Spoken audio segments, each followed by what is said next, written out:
First Melodies. There are actually 3 melodies on this page, and I'm going to cover all 3 of them in this video.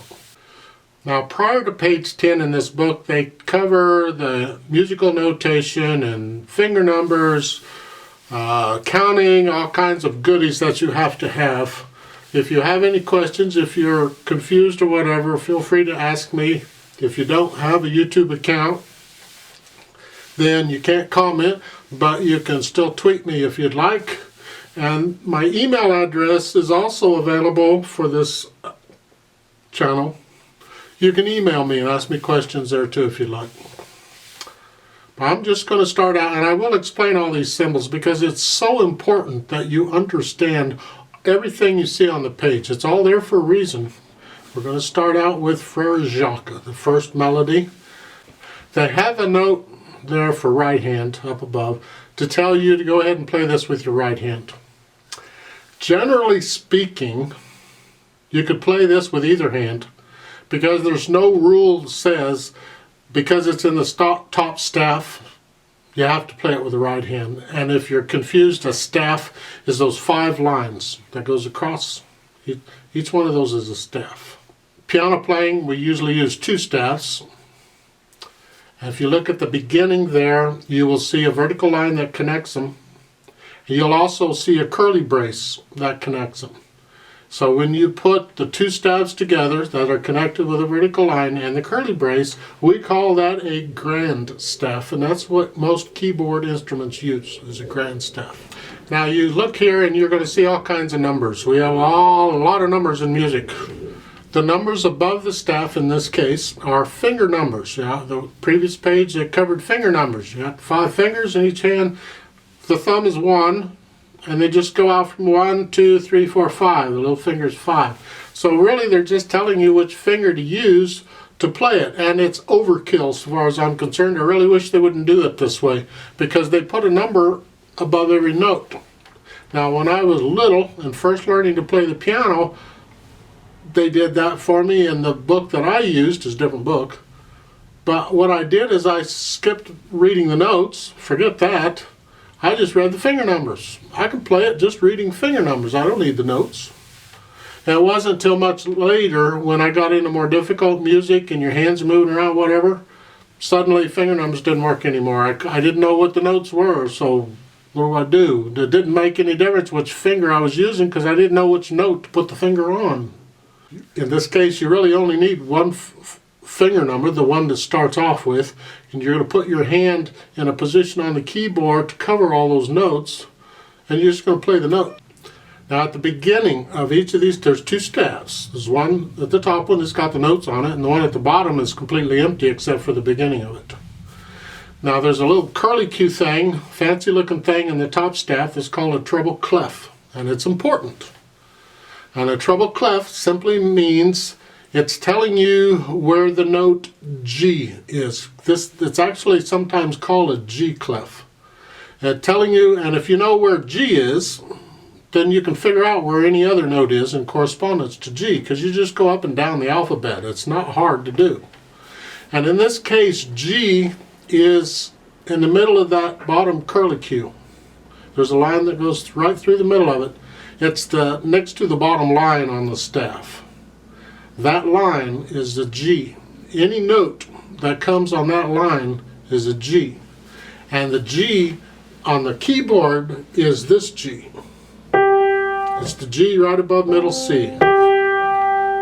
Only this G. So every time you see a note on that line, that G line, you're going to play this note on the keyboard. Doesn't matter what finger you use. We're not into that right now. It's just the note, G. Well, if I know what the G is, then I can figure out any other note. Like the first note in this piece, well, if you go down, you count the G as the line, go down to a space as an F, then go down to the bottom line on the staff, that's an E, then go down just below the bottom line is a D, and then you get this note, which has got a little line through it. That would be like another line in the staff if it were there. So that first note in this piece is C, it's middle C. So what they're telling you is put your thumb in the right hand on middle C. And what I'm telling you then is to put your other fingers on the notes next to it. You don't have to play them, just put them there. I played them because I like to make noise. That's the hand position you're going to be in for this piece. What I would encourage you to do is forget the finger numbers. Now that we know where we're at, and try and just read the notes and know what the notes are. You need to know the name of the note, and you need to know where the note is on the keyboard. So the first note is middle C. Just memorize it. The next note is the space right above that, so it's going to be the next note on the keyboard is a D. The next note is the bottom line on the staff. Just the next key up is an E. And then a middle C again. The fact that you happen to be using those finger numbers is just a coincidence, if you want to call it that. What's important is that your hand is in this position and you are playing those notes. You just happen to be using these fingers. The first two measures, if you look at them, they're using all the same notes. Then you get over to the third measure. That first note is on the bottom line. We've already had that. That's an E. Now if you go up to the space above it, that's an F. And then that half note, that empty note with the stem, that's the G line. We're back to G again. So those notes. Now as far as the counting goes, those are the numbers between the staves. And normally music won't give you counting numbers. It's up to you to know how to count. They're giving you counting numbers because you're starting out and it helps you a little. And it's important because the numbers at the beginning of the staves, the 4-4, they tell you about the counting. We call it a time signature. The top 4 means you're going to count to 4. It tells you how far to count. It tells you how many beats are in a measure. Well, that's handy, so what's a measure? A measure is that space in between those vertical lines. You see occasionally you see vertical lines going through, called measure lines or bar lines. And that space in between them is a measure. And you will see the counting is 1, 2, 3, 4, and then you get a line, then 1, 2, 3, 4, and then a line, 1, 2, 3, 4, all that's fine. The bottom 4 in that 4-4 is telling you what you're counting, because if you're going to count something, it's nice to know what you're going to count. And 4 means quarter note. Not the handiest thing, but it works. Okay, quarter note. Kind of taking it from the fraction 1/4 is a quarter. So a quarter note. We're counting in a way that a quarter note gets a count. Well, that makes sense because then you got the first 2 measures, you got 4 quarter notes in each measure. That works out because you need 4 counts in each measure. But the last 2 measures, then you get 2 quarter notes and a half note. It still works out because a half note is equal to 2 quarter notes. In this case, a half note would get 2 counts because a quarter note gets 1 count. So we still got 4 counts in every measure. And everybody's happy and we can go on from there. That's what the numbers are all about. I would like to do a little play along with you, not to perform it, but to just have you play it with me to make sure you're getting the right notes and the right counting is all it is. I call it a play with me.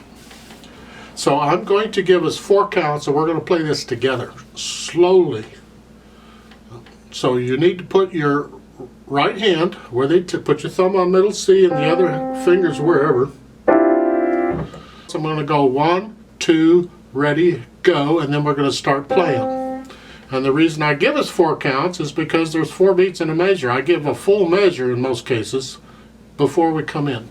It tells you how fast we're going to go so you can follow along. So play with me if you would. 1, 2, ready, go.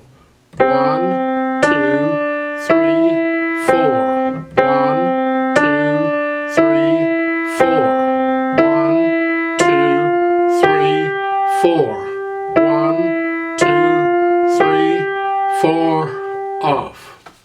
Now, you can go back over that as many times as you need to until you get it, but please get it. Don't be in a hurry to rush through. You're not going to learn it quicker. You're just going to eventually get frustrated and quit. So take your time with this. Now, the second line is Au clair de la lune. And again, and you see the notes are in the upper staff, the group of 5 lines stuff. And they give you the note for for the right hand. That's nice. I mean, typically when you see the notes in the upper staff, you'll play them with the right hand, but it doesn't have to, because actually you could play these notes with either hand. Doesn't matter. But right now we're working with the right hand, so we'll do that. There's nothing new here except for the whole note. That has to do with accounting. If you remember, in 4/4 times, the number's beginning, a quarter note gets a count, a half note gets 2 counts, or 2 quarter notes, and the very last measure, there's a whole note, just an empty circle. Well, that gets 4 counts. It's the same as 4 quarter notes. But you're holding it down for that long. And that's all we're doing here. It's the same hand position as the previous piece. And please, if you would, don't read the finger numbers. Read the notes. Try and get it where you can memorize these notes. It's important. So let's play this together and see how we do. Slowly. Again, 4/4 times, so I'll give us 4 counts. And your right hand is the same place it was before. You put your thumb on middle C, and the other fingers go where they go. And the key's next to it. And that's your hand position. 1, 2, ready, go. 1, 2, 3, 4. 1, 2, 3, 4. 1, 2, 3, 4. 1, 2, 3, 4. Off. Now, the last piece in this page is Ode to Joy. Right above Ode to Joy, they talk about the slur. Now this can get confusing. The slur is that curved line. In this piece, it's a curved line under the notes in each line. Now there's 2 lines to this piece. This is twice as long as the other pieces. So we're going to play the first line, which is 2 stabs going across. And you play them at the same time because there's a bar line connecting them. And when that happens, you've got to play both stabs at the same time. Not a problem here because the bottom staff is empty. You're not doing anything there. But they're preparing you for something coming up. When you get to the end of the first line, then you're going to keep going and play the second line. Now the slur simply means connect the notes. You play them connected. It's like we've been doing it. We've been in the previous pieces. In that first piece on this page, you connected the notes. You played one after another. There's no space between the notes, no emptiness, no silence.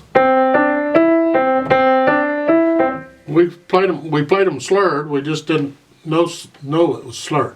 The purpose of the slur in most cases is to point out musical sentences. You know, we talk in sentences. Well, music many times is played in sentences. And the slur helps us. Now, the slur can be other things. I don't want to get into all the slurs, and you get so bogged down with all this junk So just for now, it's telling you where the first line is a full sentence, and the second line is a full sentence. Now we're going to separate the sentences with just a little bit of silence. It's like you're taking a breath and going on, sort of. Now you're not messing up the beat. The count's going to be steady. You just, when you finish the last note in the first line, the D here, you played it. You're just going to lift up at the end of it. The hand comes up and right back down for the E, the next note. So there's just little silence between them. So the D and the lift up. And you get just a speck of silence before you go on. And that's how we separate the sentences in music. It's what the slurs are telling us. There's also one more new symbol they're throwing at you. And this is a problem with this book. I get a little concerned. And that this book, this Brimhall book, goes very quickly. It advances very quickly. It just throws a lot of stuff at you, one after another after another. So it's important that you take the time to get it before you go on, because eventually, if you don't, you're going to be in the book, and if they throw so much stuff at you, you don't know what you're doing, and you'll get frustrated and quit. Well, if you get frustrated, I would encourage you, don't quit. Just go back and do the book again. Go back through it as many times as you need to until you get it. I don't care how long it takes. What's important is for you to get it. So at the end of the first line on this Ode to Joy, they put what's called a double bar. There's two thin lines that connect the two staves next to each other. Now remember, a measure line can be called a bar line. Now we have two of them, so we call it a double bar. Generally don't call it a double measure line. Double bar is easier, it's a double bar. And it's used in music to separate sections of music. It's like a book can have chapters. Well, a piece of music can have sections. Now, I don't think it's appropriate in this piece because this really isn't two sections, but they're doing it just to show you what it looks like and giving me an excuse to talk more, I think. There is a note at the bottom of it explaining it, but I already explained it. The asterisk above the double bar, that's just to indicate a footnote. Sometimes music will use different symbols to indicate footnotes, and there'll be notes at the bottom of the page indicating stuff. The asterisk is not part of the music. That's what I'm saying. It's not music notation. It's just an extra little thing the editor stuck in there. So let's try this out. Ode to Joy. 4/4 time again. This time you're going to put your middle finger on E. Well, you got to know where E is on the piano. I've already told you the first note's an E. Bottom line on the treble staff is an E. And this whole piece is going to be played with the right hand, although you could play it with both. So if I put my middle finger on E, then I put the other fingers on the other keys next to it, you will find I'm in what's called C position. It's the position we've been in all along. And it's called a C 5-finger position because all the fingers, all 5 of them, have a key, and the bottom key is a C. So we just say it's C position or C 5-finger position. So if I say put your hand in C position, you put the bottom notes of C and you just like that. Just like that. So I'm going to give us a forecast. We're going to play this whole thing together. Now, I'm not necessarily going to count out loud throughout all this. I hope you're getting the counting. All we have are half notes and quarter notes, and you already know a quarter note gets 1 count and a half note gets 2. I hope if you don't, you need to go watch the first part of this video again and review these pages before page 11. So here we go on Ode to Joy. 1, 2, ready, go. 1, 2.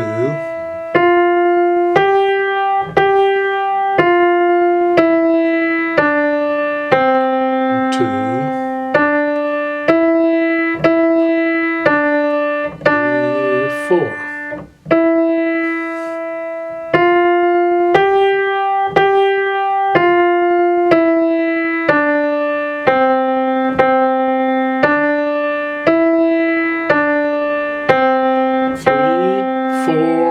Off.